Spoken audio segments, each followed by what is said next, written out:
I decided to post a quick video to show what I will be posting in the months to come. The upcoming videos will be for the build and testing of a solar bank 48-volt battery charging system using a modified car alternator and a Fairbanks & Morris 6-horse hit and miss engine. I am going to do a quick overview as to why I created phases for this build and testing series. At the end of the video, I will give the reason why I am building and testing this. Phase 1 will be for the alternator build and testing only.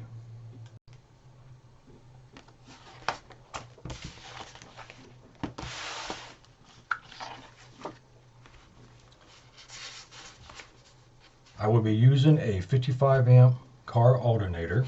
This is one of the cheapest ones I could find at AutoZone. I will be modifying this. I will be removing the voltage regulator and bridge rectifier and replacing it with an external bridge rectifier. From there, I will connect it to a cheap charge controller. This is rated at 50 amps or 50 volts, 30 amps.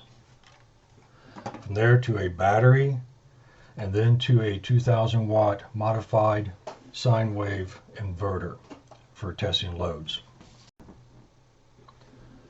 This will be connected on the bench with a 5000 RPM electric motor with a 2-to-1 that will give a potential of 10,000 RPMs here at the alternator. The RPM range I will be looking at is 3,000, 3,500, 4,000, and 4,500. The field coil, I will be supplying DC voltage into it from a DC power supply.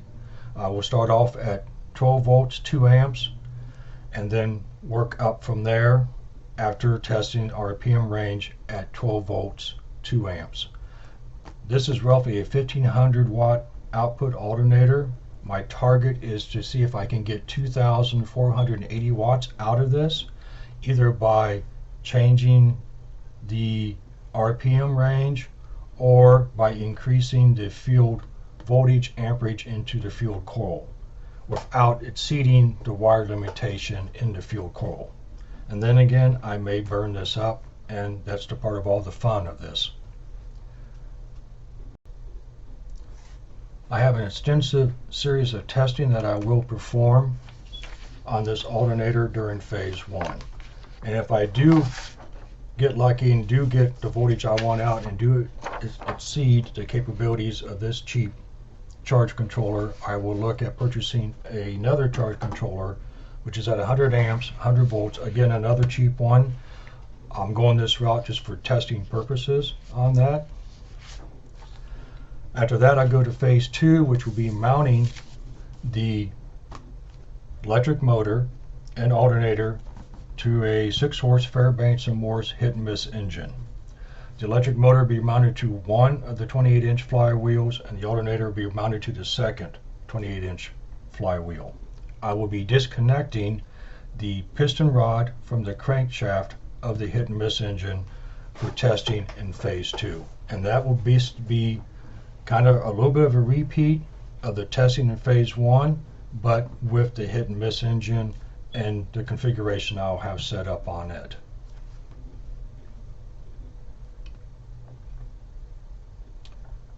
After that testing, I'll move into phase 3, which is the part of the testing with the hit and miss engine that I'm most excited about. At that point, I will be modifying the hit and miss engine by bolt-on and slip-on components to see if I can increase the torque output of the hit and miss engine and how that will relate to the alternator output at that point. Again, still be driven by the electric motor. And there's a whole series of testing that I will be performing on that. I'll probably be spending a little bit of time here on phase 3. Phase 4 will be the fuel of the hit and miss engine. I bought this hit and miss engine, which originally ran on propane. I do not have the regulator, did not come with it. I have ran this recently on gas, so it can run on gas, can run on kerosene. If I buy the regulator again, I can run this back on propane, and I can run on natural gas, which I do have here at the house, which is one thing I am looking at with this. I do have other ideas of bolt-on components to also get this kind of up and running, which can either be used with air or solar, which I also want to look at and investigate. So this is going to be another here in phase 4, which is going to be kind of a long drawn out process and a lot of testing involved with it as well to see what I can get to work and not work. At the end, if I have any luck on any of this and get to where I want to be, my target is 5,000 watts output, which means I will do a second alternator. Those would be mounted in line together, driven off one pulley. I will get a reverse fan for the other alternator, and then I will go into more upscale and actual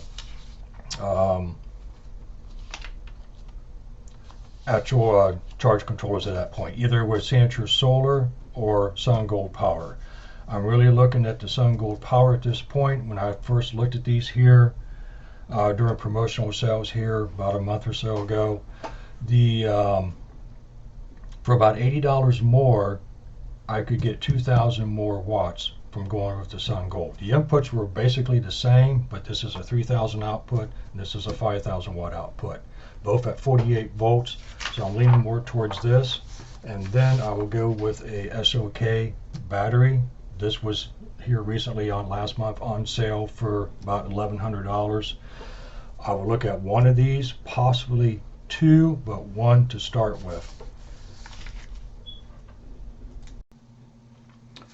So why go through all this? Mainly something I've been wanting to do.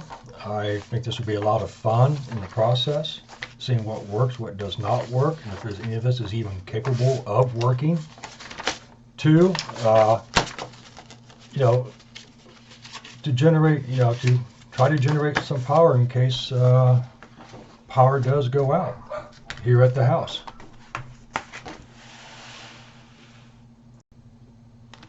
If I do lose power at the house, do I have an option of using natural gas, propane, gasoline to power a makeshift generator to charge a battery bank? If one of the alternative power sources do not work, will burning used motor oil, will that work? That's something I want to investigate with the hit and miss engine as well. Or will one of the other possible power inputs to hit and miss engine, will one of those work? That's what this is all about.